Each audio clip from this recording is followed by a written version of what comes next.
Sacramento Pride is, a lot of people think of it as a party or a big celebration, and the festival certainly has that festive, celebratory environment. It's also a place where a lot of young people and older folks as well really see themselves for the first time.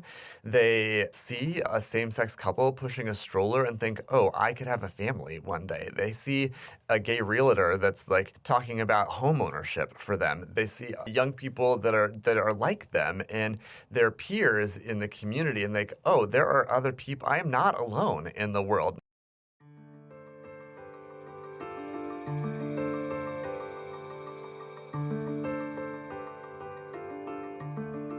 Welcome to the Nonprofit Podcast Network. Our purpose and passion are simple: to highlight the incredible nonprofits that make our communities stronger. Each episode is a chance for these organizations to tell their story in their words, sharing not just what they do, but why it matters to the people they serve, to their supporters, and to all of us who believe in the power of community. Through podcasting, we hope to amplify their voices, inspire connection, and give them one more tool to impact the hearts of donors, partners, and neighbors alike. This work is made possible through the generous support of our incredible partners: Cap Trust, offering fiduciary advice for endowments and foundations; Western Health Advantage, a local not-for-profit health plan that believes healthcare is more than coverage. It's about caring. CORE, executive leadership and comprehensive support services. They work in it so you can work on it. And Five Star Bank, a local, trusted advisor to community nonprofits for over 25 years. This episode is powered by SMUD, Sacramento Municipal Utility District's Shine Awards program benefiting nonprofits for energy efficiency. Apply today. For nearly 50 years, the Sacramento LGBT Community Center has been a place of support, advocacy, and belonging for thousands of people across our region. But behind the events, programs, and visibility is an organization providing critical services every day. From youth homelessness and mental health support to workforce development, healthcare navigation, and public policy advocacy. In this episode, I have a conversation with CEO David Heitstuman to talk about the remarkable transformation of the Sacramento LGBT Community Center during his 15-year journey with the organization. We discuss the center's growth from a struggling nonprofit with just one employee and $6,000 in the bank to a now multi-million-dollar organization serving thousands throughout the region. David also shares the vision behind the center's landmark capital campaign, the challenges facing LGBTQ organizations in today's funding environment, and why creating a community where all LGBTQ people can thrive remains more important than ever. It's a candid conversation about leadership, resilience, advocacy, and the power of building something that lasts for generations. David Heitstuman, welcome to the Nonprofit Podcast Network. Thank you so much. It's such a pleasure to be here with you. Well, I'm excited because we've been working on this for a while, and just through scheduling and coordination, it's taken a bit of time. But I'm really excited to have you here because there's so much that actually has changed at orientation when we first started the conversation a year ago. And we'll get into that in just a second. But primarily, let's begin with the organization itself. You're not a young organization. You've been around for almost 50 years, and you have a variety of programs that you offer through the community center, the LGBT Community Center. And you've got headings like health, wellness, advocacy, community building. Can you highlight some of the most utilized programs and what they're about? Sure. Our mission at the center is to create a region where all LGBTQ people thrive. We do that by supporting health and wellness, advocating for equity and justice, and working to uplift a diverse and culturally rich LGBTQ community. A lot of the direct services that we provide are in that health and wellness bucket, and they range from everything from youth services that look like our emergency shelter, transitional living program, our drop-in center for young people who are experiencing homelessness or mental health crises. We offer free counseling and support groups and mental health respite programs. Certainly community resource navigation, people that are just looking for all kinds of affirming community resources and providers in the region. Our economic justice program is geared toward finding folks, matching LGBTQ affirming employers and job seekers.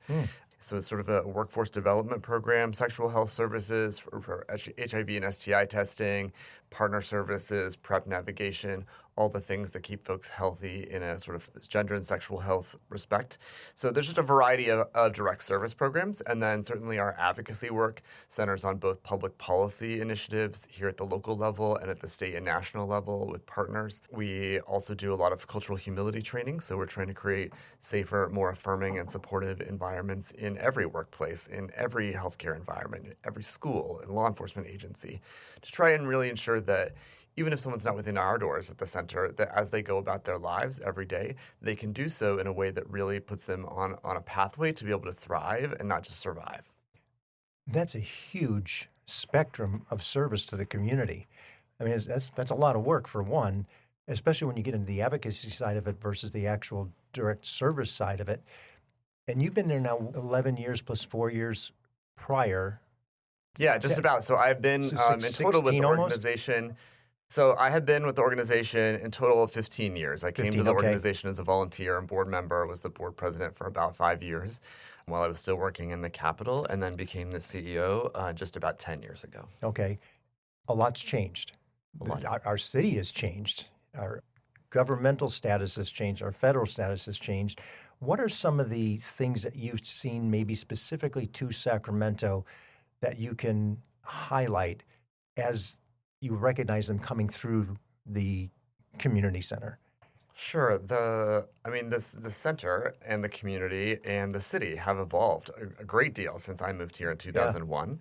When I came to the organization, it was already 25 years old, but it was sort of always on and hand to mouth, kind of just barely surviving existence.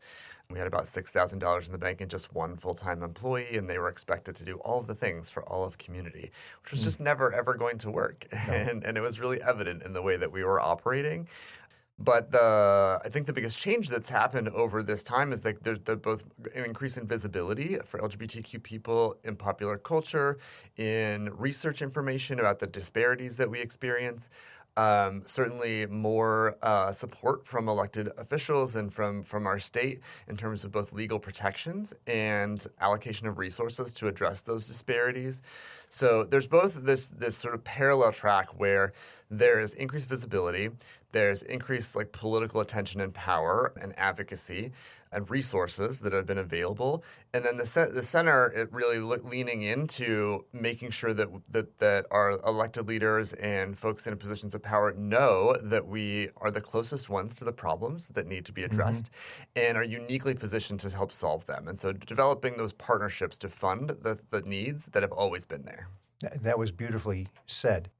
Tell me in terms of the programs themselves, is there any one program or maybe a couple that you see the greatest demand through the center from the community on? In terms of the greatest demand for programs and services at the center, I'll say there's a couple of different things. One, there are some of our community building programs like Sacramento Pride or Q-Prom or Chosen Family Feast that are open to everyone and are really geared toward building social connectedness in a way that maybe people don't need social services but are still looking for that place of social connectedness.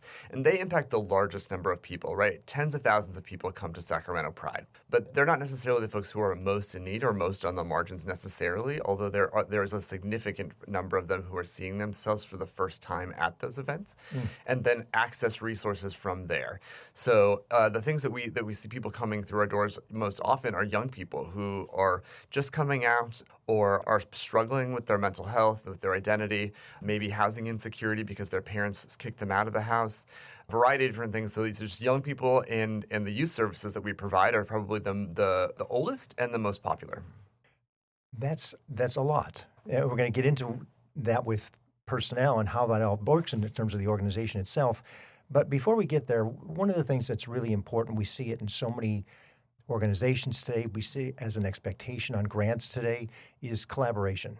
And being a 50-year-old organization, I would imagine that you've built a plethora of relationships throughout the community. What does collaboration look like for you guys? Sure. Collaboration is key to the success of any nonprofit organization, I think, but particularly for an LGBTQ organization, because our population is as diverse as the region is as a whole. Age, demographics, geography, even specific needs. We need all the same things that the rest of the population do. And we as an organization can't provide everything. So we want to work with other youth housing providers, mental health service providers, certainly other LGBTQ centers in terms of advocacy work and learning about best practices and evidence-based programming that we can implement at the center. So we work with local school districts and healthcare providers that look like FQHCs, like the Sacramento Native American Health Center just across the parking lot from us, or One Community Health, to the larger institutions like Sutter Health. On the advocacy front, Equality California and Centerlink. Certainly lots of business and philanthropic partners like Sutter Health, the California Endowment, Sierra Health Foundation. And then just local LGBTQ groups that don't necessarily have staff or space of their own, but are bringing people together for that sort of social connectedness. There are dozens of those in the region. So we want to be able to provide space for them to help support their back-end kind of needs and foster that community and culture for the LGBTQ community that really uplifts everyone. Again, I'm amazed at the scope of service and the scope of connectivity. Knowing it's necessary, but doing it's a whole nother step. And you mentioned when you came in, the organization was really teetering on the edge. It was thin, didn't have much service provision capability, personnel. When you got there, if I'm not mistaken, it was just under $1 million. Today, it's over $7 million operating budget. That's right. When I first came to the organization as a volunteer on the board, we had about a $260,000 budget. We had just this $6,000 in the bank. The organization really was on life support and challenged as to whether or not we were going to even be open 2 months from then when I came onto the board. And over my first 5 years with the organization on the board, we grew the organization in a number of different ways, redeveloping everything kind of from the ground up, fundraising, program development, organizational infrastructure, and really rebuilding community trust to a point where we had 9 employees and about a little less than $1 million budget, like you mentioned, when I came on as CEO, when the board asked me to step in full time. And since then, we have had a budget high of about $7.3 million last year. And that's 56 employees we had at our height. And just a huge breadth of services and connectivity amongst those services that's critical to making LGBTQ people be able to not just survive, but be able to thrive. First of all, congratulations, because that's an amazing run. And you're doing it now with the premise of a couple of other things taking place, a capital campaign for a building that you own. And tell us a little bit about where that's at, because we all know the building. As a matter of fact, give me the location for the benefit of the listener as well. Sure. We have our Lavender Heights location, which is our headquarters where the capital campaign is for at 1015 20th Street. It's right at the intersection of 20th and J Streets in the heart of Midtown, in the heart of the Lavender Heights district. Could not be a more visible spot for us to have found a permanent location. And the only building with pillars in the front of it, so it stands out. It looks like a judicial precipice of some sort. It is certainly a landmark there in Midtown. We also have our South Sacramento Marshall P. Johnson Center and our 2 housing facilities. So when I came to the organization, we had this little yellow house across from the Mercantile Saloon. It shook when the train cars came by and rain came in through the roof onto the conference room table. And we rented that facility, and it was never going to be adequate to be accessible and safe and you have the space that we needed to operate programs. So when we were able to purchase this building with the help of some assistance from and then council member Steve Hansen in the city to get a loan for the project, and then launched a $6.5 million capital campaign to pay off the mortgage and renovate the building. It was transformative for the organization. We didn't have any credit. We didn't have any money. We were tiny at the time. But when I first came into the organization as its CEO and we had about $1 million budget, I worked really hard to just write down the big vision of what the center could be and its potential. And then I used to have this Post-it note up that just basically says, like, figure out what you want, write that shit down, and work on it every effing day. And that's sort of what I did to get there. And it comes in the format of strategic plans and lots of like initiatives and whatnot. Certainly the capital campaign was key to creating a permanent home for the LGBTQ community and not sort of this nomadic life throughout the neighborhood where if we can't pay our rent, we get kicked out and the whole cycle sort of starts all over again. So that permanent home was really, really key. But at the same time, building the infrastructure of the organization and professionalizing our operations, our program development, data management, all the things that help make your organization sustainable and be able to grow and expand capacity over time. Mm-hmm. And operating an organization that was struggling in its orientation. So over the course of this 11 years, what a transformation, what an amazing transformation in not only scope of service, but the facility and the ability to house those offices and people. How many of the programs actually take place in the center, in the building?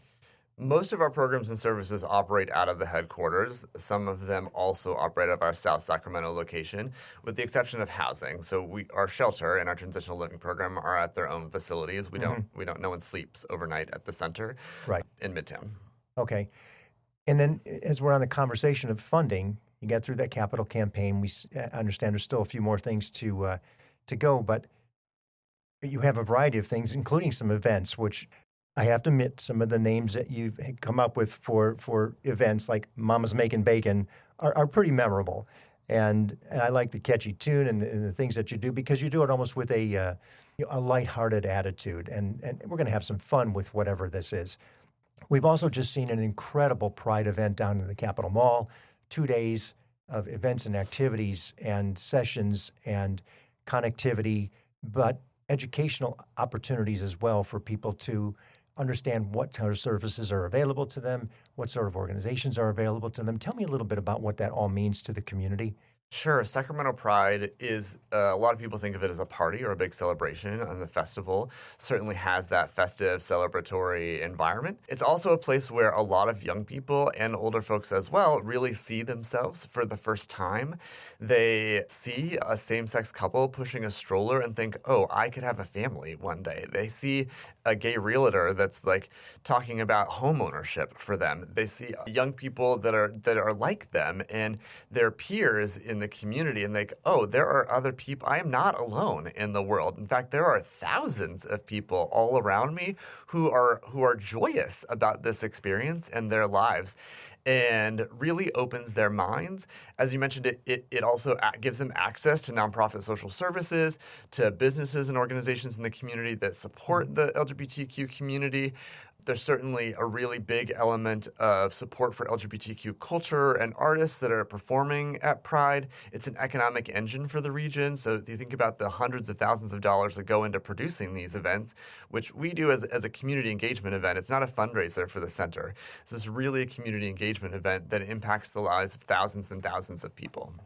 And this takes place every June, so it's something you can anticipate. It's been going on for 12, 15, 20 years?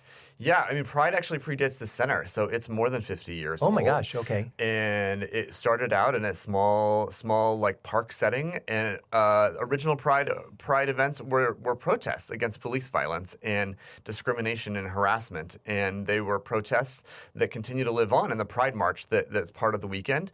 And then, of course, the celebration that we have is the largest celebration of advocacy and inclusion in the region, the most diverse, I would bet, in the region, that brings people together of all walks of life for the weekend. I love the fact that it has become what it is, and it's such a statement for our community and for the LGBT community and an acceptance of everything that's going on. And again, you look at Sacramento's change over the course of all these years, the fact that you now have the ability to aggregate and share all this information for everybody in the community. And it's not just relegated to, LGBT. It's anybody that wants to come. And it's an event, it's a festival, it's an activity, it's entertainment. And I think that's what Sacramento has become in so many ways. Whatever that event or that activity is, we are coming together in ways that maybe we didn't before. And as the community grows, we see that influence and we continue to do so. we didn't get to the exercise of where you are today with the building.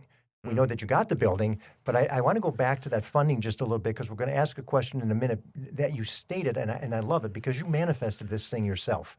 You saw that. You had the sticker up on your desk where you're looking at that all day long. Now you've got the building. Actually, now you're not even in the building because you're renovating it, and you're close. Tell me a little bit about where that all is. Sure. I mean, one of the first things I did when I came to the organization in the beginning is I learned from other larger centers across the country. And one of the things I saw in all of those organizations is that they owned their own buildings, which is just kind of like homeownership as an individual. It's an investment into the long-term sustainability of your life. Right. And so that was always a goal for me, for the organization to have a permanent home, knowing some of our own history of nomad life in the region. So yeah, we launched a capital campaign. We did raise more than $6 million in the capital campaign. We're able to pay off the building, and most of the renovations were included in the capital campaign. But over these last 5 years, cost escalations, tariffs, the political environment has made it so that we are also losing program funding. And so where our budget was $7.5 million last year, it's only $6.2 million this year. And the costs for the project itself are higher than they were 5 years ago when we planned this. So we are raising $1.5 million in a renovation and resiliency campaign to help pay off the remaining portion of the renovations and to ensure that we have a better ability to be more resilient as these big funding changes are happening from the federal government and offset some of the operating expenses of those programs from the building and whatnot. And it's sustainability too. It's a smart move. It's a good thing to do.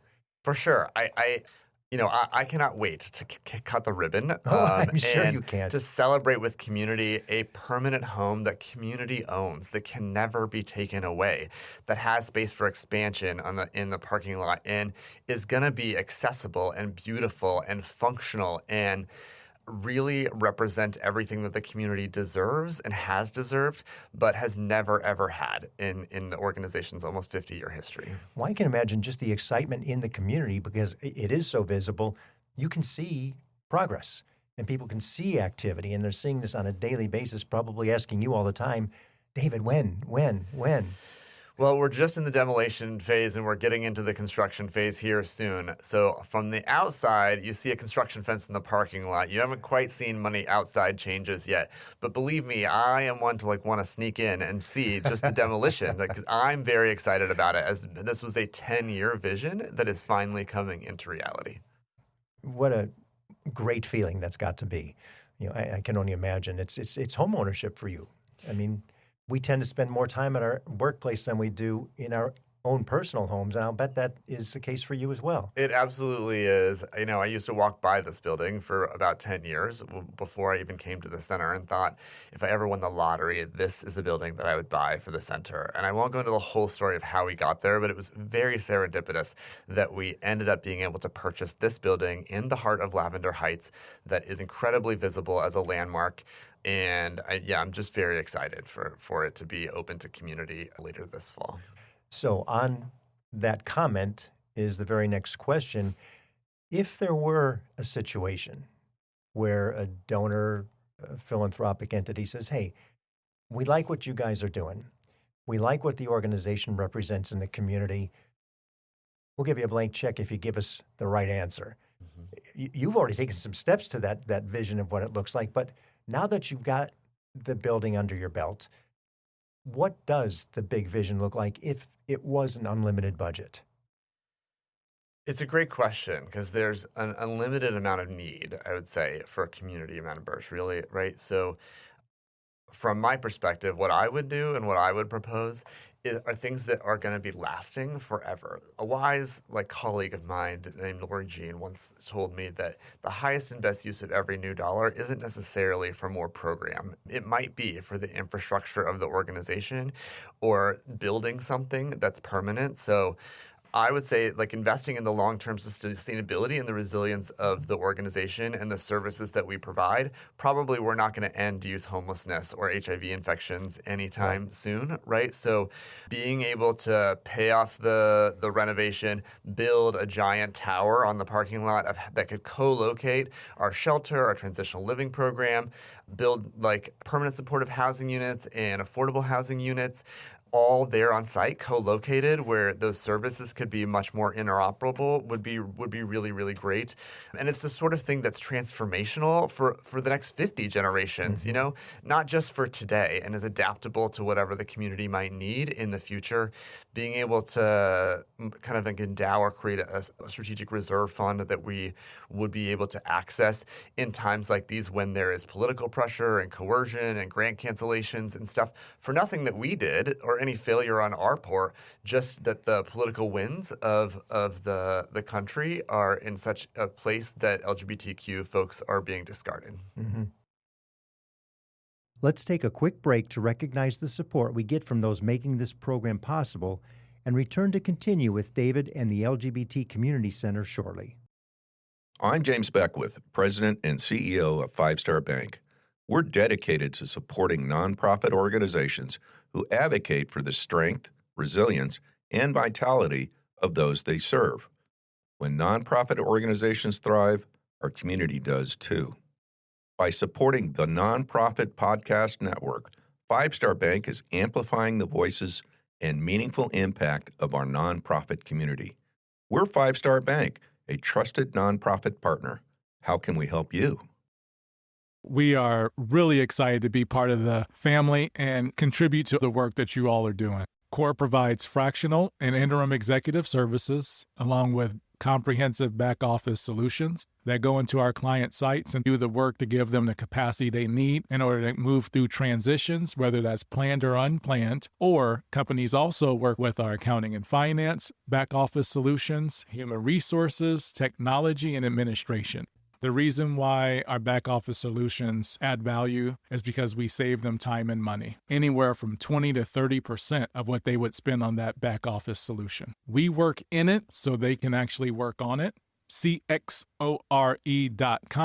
and contact me directly at DTEAT@CXORE.com. If you're interested in learning more about how CORE may help your organization, visit CXORE.com. Hello, this is Scott Thomas with Cap Trust in our Sacramento office. I specialize in working with local nonprofits and associations.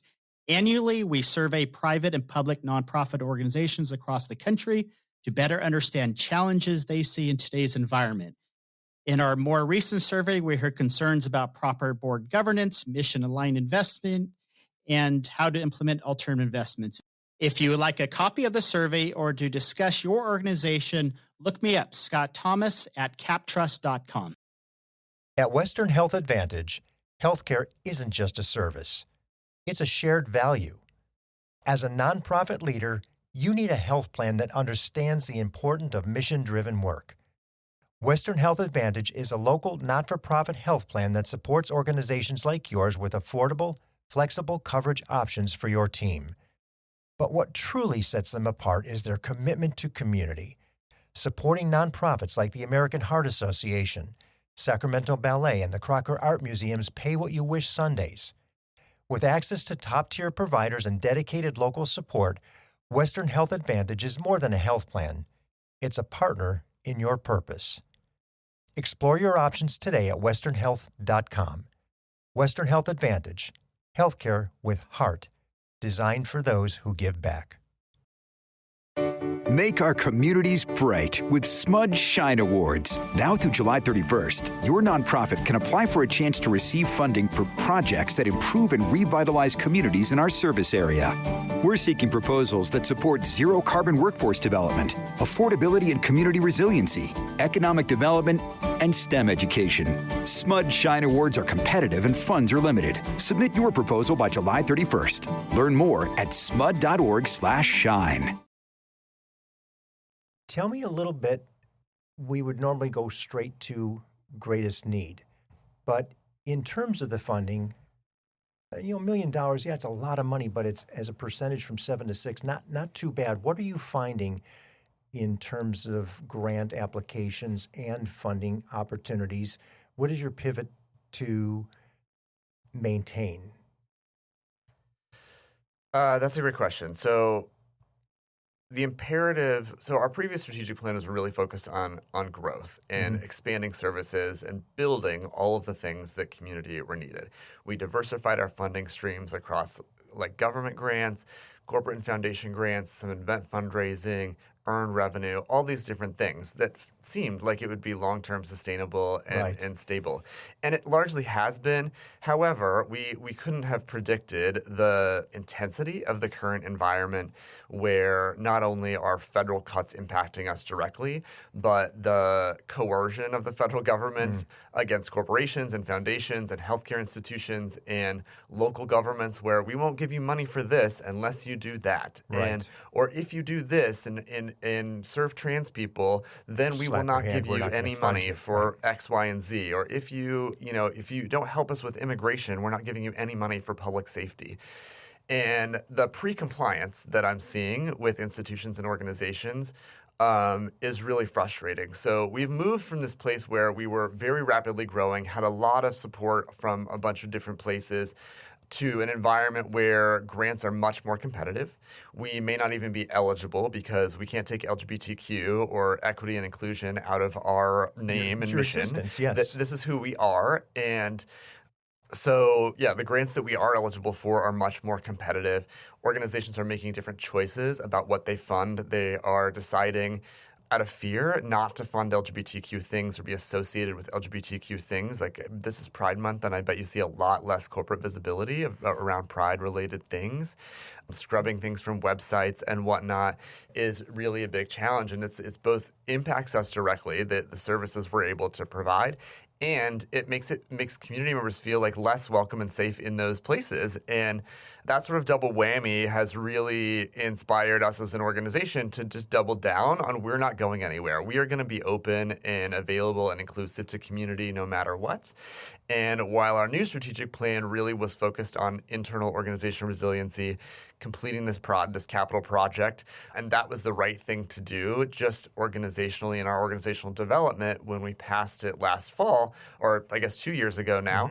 But now the imperative is about the organization's survival and the survival of our core programs. So compliance and the operational efficiencies and all of those sort of system resiliencies that we had planned to do because they were the right thing to do, now they're critically necessary in order to ensure our continued survival. That was a great answer because it really wasn't one that we had fully prepared and sent to you. But I think it's appropriate because we see this with so many organizations now in terms of the funding adjustments and the pivot necessary and what are we going to do to maintain, sustain, survive. And in some cases, we see an absorption of organizations. You're the large organization, and I would imagine that's probably going to happen over the course of some time in the not-too-distant future where you have the ability to see others come in that bring revenue with them as well, but they integrate it beautifully into programs that you probably have pre-existing. So I'm confident. I'm not worried about the LGBT Center. I don't know about that. You probably should be a little. Nothing is guaranteed in this life. I'm glad that is the next question. So let's go there. What is the greatest need? What do you see today as the greatest need? I think a lot of folks in the community have seen this very rapid growth trajectory where we were getting a lot of funding. We were growing very rapidly. We bought this building. We did this capital campaign, and we were successful at all of that stuff. And that's awesome. But the reality of our situation today is that it's really hard, that we're losing funding. We're unfortunately shrinking our staff and our budget. And we need the support of individual donors and local businesses and local government because that's sort of the only place we can go. If we can't get federal grants and large institutions are afraid to contribute to LGBTQ organizations, then we're reliant on those people in our own community who continue to be supportive of what we're doing, but maybe have thought that we were doing very well for the last few years. And are not quite haven't quite realized the impact that it's having on our community, and therefore the impact that it's going to have on services we're able to provide. I think that's the biggest challenge, is just sort of reorienting folks, understanding that just because we live in California, everything isn't rainbows and unicorns and cotton candy clouds, right? We are not protected in an impenetrable bubble here in California.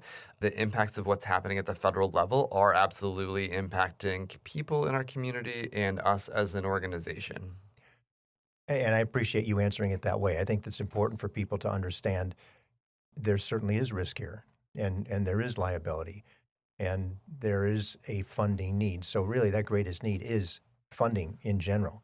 It's access to capital, access to money that can help support, maintain, sustain the cause and the mission that's been going on for so long. And just because we've seen this incredible trajectory of, positivity and movement and growth and, the hockey stick curve, the building, all of that, it's time for pause to really recognize what's happening. And I think you stated that beautifully. So I'm glad you did, because we don't want to sugarcoat it. We don't want to put a really pretty bow on this thing when in reality, no, there are some challenges, and they do need to be addressed, and we need to really look into how is this going to happen going forward. For sure. It's hard. It's harder than it's ever been in my 10 years as in this role. And I came into the role 2 months before Trump was elected last time around. So I have some perspective on things, which makes me really, really proud of the team that we have of professionals, talented individuals who show up every day to support our clients.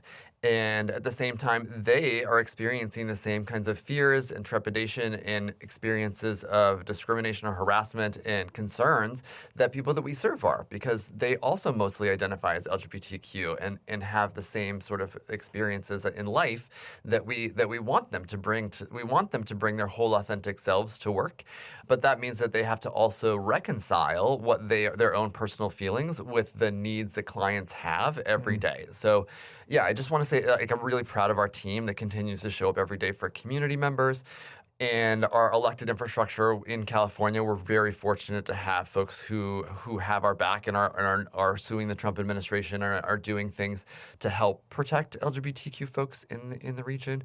So that's also really important. I mean, we need people, yes, to help us with funding and donations. We also need folks to show up, to continue to be there in solidarity with us at events, at legislative hearings, as volunteers, just to show up and demonstrate in real time in your physical presence with your time and your resources that you do support the community, whether you are an LGBTQ person or not just like things on social media or share something on your Instagram feed.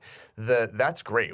Visibility still matters and is really important, but showing up and investing things of yourself are also critically important to actually moving the needle.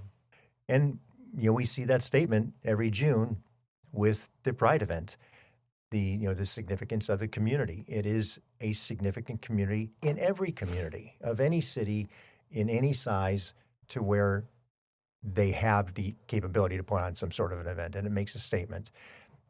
Let's take a minute now to change. We're going to learn a little bit about David, and you have a lot of responsibility on your shoulders, especially today, as we've just heard. And things have changed. You've got the building, you've got the community, you've got the programs. It's hard to escape from that. But the reality is we're all human. And this is where we go a little bit beyond the mission and fire some questions at you for people to learn a little bit about you. What's David like? David, the person. Clearly you are passionate about the organization and the community and the environment in which you live. And I love that. But let's talk about the personal side of it. So, favorite color? Blue. You're wearing a pink jacket. I know. With and pink believe tennis me, shoes, this and is I like love the it. best I love it. $60 I ever spent. But navy blue is probably my favorite color. Okay. You're going on a long drive. Is it a podcast? Is it silence? Or is it music? It's typically Capitol Public Radio, to be honest, but it could be music, particularly like dance music. Awesome. First car? 1964 and a half Ford Mustang.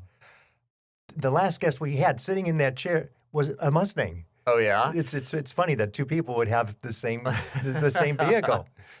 How about favorite place to vacation? Favorite place to vacation? It's got to be sunny and warm. I do not like the cold so much, so Puerto Vallarta is probably my favorite. Awesome. What does exercise mean to you? And you look like you're in great shape, so I'm curious. Great question. Exercise. So I try to work out 3 or 4 or 5 times a week. It really varies. These jobs are very stressful and time consuming, and so the consistency of your ability to have the time is hard. But I've really tried to invest much more in my own health and wellness over the last couple of years, and so weightlifting, a little bit of cardio. Good for you. And I do want to sidebar on that. It's so critical for us to take care of ourselves first, because it's mental well-being, and if you're not healthy, you can't think straight. And you recognize that. What would people be surprised to learn about you that they maybe don't know? I am from a small farming town in Washington where cows outnumber the people like 100,000 to 1. I think that I'm an urban dweller now. I'm a Californian now. I live downtown, and I absolutely love it. So I doubt that people would really imagine that I grew up in a small farming town in Washington. Never in a million years. Never in a million years. Guilty pleasure. Guilty pleasure. Television is one of the few things that turns my brain off from work, and I can just sort of let go and let my mind wander. And if you weren't doing this work, what might you be doing? I don't actually know. This wasn't on my career path or my bingo card in any way. I had a 15-year career in politics in the Capitol and presidential campaigns and other sort of policy-related activities and communications. This happened because I was asked to come in full-time, and since I've done it, I haven't really thought about doing anything else. I acknowledge that I'm not going to be here forever and that I should probably invest some time in thinking about it. But I don't know. I mean, my dream, I joke that my dream job is like trust fund, baby, so I can like do what I want without having to worry about money and be able to invest in organizations and invest my time where I want. But if I wasn't doing this, I really don't know. I'm glad that you asked about the personal things, though, because I am a person, and these jobs are all-consuming. They're often very lonely as the CEO of an organization. You don't really have peers within your organization or sometimes even within your community that can easily relate to you. Working in an LGBT organization is very different than other nonprofits. So what else would I do? I don't know. That's something I really need to spend time thinking about. But right now, I'm just super proud of the work that I've been doing. I've invested a lot of myself in it, and I absolutely love it. And it shows. It clearly shows. For people who aren't watching, I'm sitting across from somebody who is effusive in their expression, and you can just see the pleasure you derive from what you do. And that's not everybody. And I think you can hear it too. It's not everybody we get to see that has that same sense of extreme commitment. And it makes a difference. It truly makes a difference. Well, thank you very much. I am passionate about it. The best thing about this job is not only do we help the people who are walking through our the door every day in desperation, today we can help them, but we're also working to change the systems and be an advocate to change the world that's created these problems in the first place. Yeah. And that I love about the job, and having a really direct role in setting the vision and being able to actually interact with clients and staff members and a really diverse community brings me a lot of joy. Well, and that's where that previous existence that you had, at the Capitol and the political side of things really is beneficial to the advocacy of the organization as well. You get it. And, not everybody can balance both sides of that because they really haven't played in both sides, and you have. And for sure. Our community, being an LGBTQ person and an LGBTQ organization is inherently political. There's probably few populations or organizations that have that level of engagement on like necessary policy things, because they're not just like policies that affect like, I don't know, how fast you can go on the road or whatever. It impacts people's individual lives and the investment of people who are our volunteers and our staff members and our board members and donors and the clients that we serve, all sort of are within this very diverse pink LGBTQ ecosystem. And therefore, there's a personal investment and personal interest in it that is both personal, professional, political, social, and it's inextricable from who we are. And I think extremely appreciated, by the organization, by the community for what you've done to date, and have so much more in front of you to do yet. What's the best way for somebody who's interested in supporting the organization to either learn more, to contribute, to get involved? Sure. The best way to really understand the scope of what we're doing and its impact is to come for a tour. You can come right now to the temporary location, but certainly when we reopen the center in Midtown, is to come for a tour. People's minds are really blown when they go on a tour and see and hear about the scope of what we're doing now.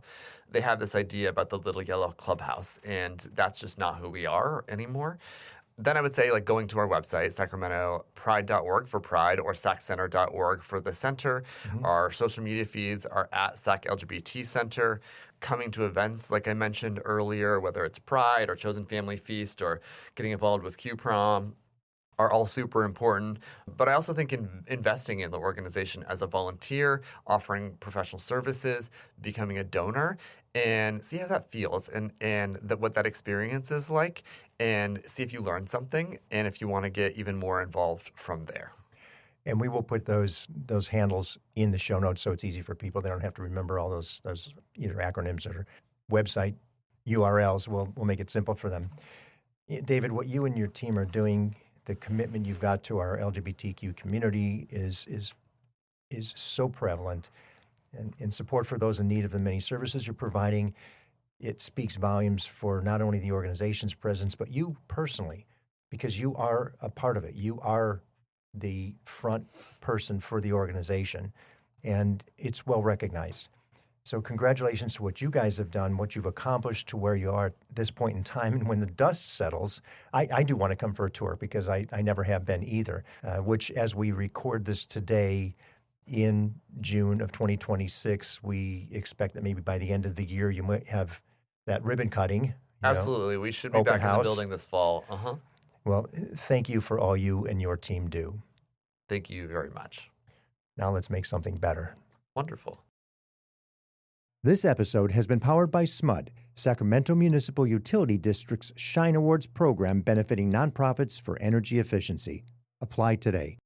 Thank you for listening to the Nonprofit Podcast Network. We hope today's episode inspired you and gave you a deeper look into the work of our local nonprofits. If you believe in our mission to amplify their voices, please take a moment to leave us a positive review and share this episode with a friend. It helps more people discover the incredible work happening in our community. And don't miss future episodes.